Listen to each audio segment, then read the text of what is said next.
Merci, cher collègue. La parole est maintenant à Jean-Baptiste Blanc.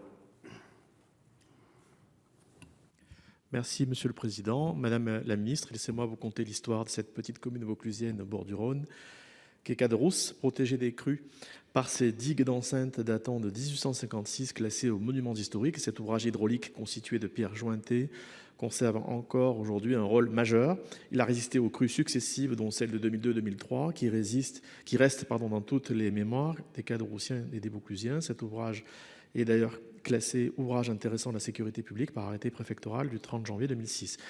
Mais aujourd'hui, malgré les travaux ponctuels et l'entretien régulier de ces digues, cette structure se dégrade et se fragilise par la prolifération des herbes et arbustes dans les joints et risque à terme de ne plus jouer son rôle crucial de protection des habitants de Cadrousse contre les inondations. En effet, depuis le 1er juillet 2022, l'utilisation des produits phytosanitaires pour détruire les végétaux qui se développent entre les pierres est interdite aux personnes publiques en vertu de la loi dite Labbé du 6 février 2014. Alerté par monsieur le maire, la direction régionale de l'alimentation, de l'agriculture et de la forêt lui a indiqué qu'il appartenait au gestionnaire de l'ouvrage, à savoir la communauté de communes, de mettre en œuvre des modalités alternatives pour désherber les talus par des moyens thermiques, mécaniques ou de biocontrôle. Madame la ministre, le maire de Cadrousse et moi-même sommes bien conscients des enjeux écologiques, bien sûr, et comprenons que l'utilisation de ces produits phytosanitaires doit être raisonnée et limitée dans le temps et dans l'espace. Mais aujourd'hui, les produits de biocontrôle proposés ne permettent pas de contenir efficacement les racines des végétaux.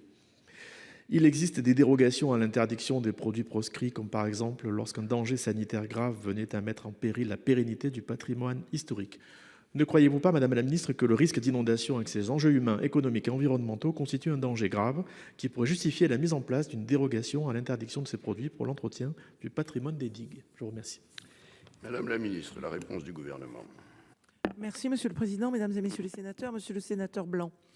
Vous nous interrogez sur la situation du maire de Cadrousse qui demande à bénéficier d'une dérogation à la loi Labbé de 2014 interdisant l'usage des produits phytosanitaires dans les espaces verts publics.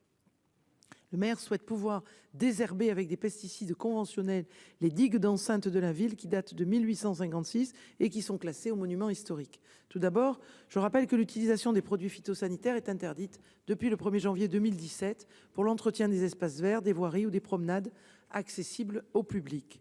Le maire de Cadrousse a demandé en 2022 une dérogation au directeur régional de l'agriculture et de la forêt pour utiliser des pesticides conventionnels afin d'empêcher l'enracinement durable des arbustes qui pourraient à terme fragiliser les ouvrages et leur faire perdre le caractère protecteur vis-à-vis des crues. Le directeur régional de l'agriculture et de la forêt a refusé cette dérogation.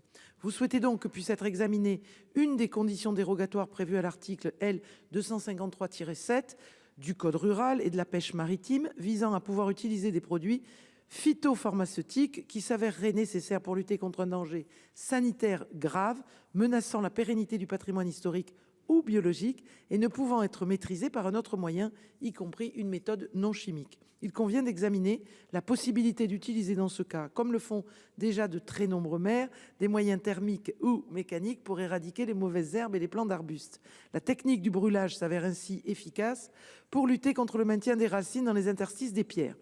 Mais j'ai demandé au directeur de l'eau et de la biodiversité d'examiner les conditions dans lesquelles le plan éco-phyto pourrait être mobilisé pour soutenir le traitement de tout ou partie des remparts de la ville.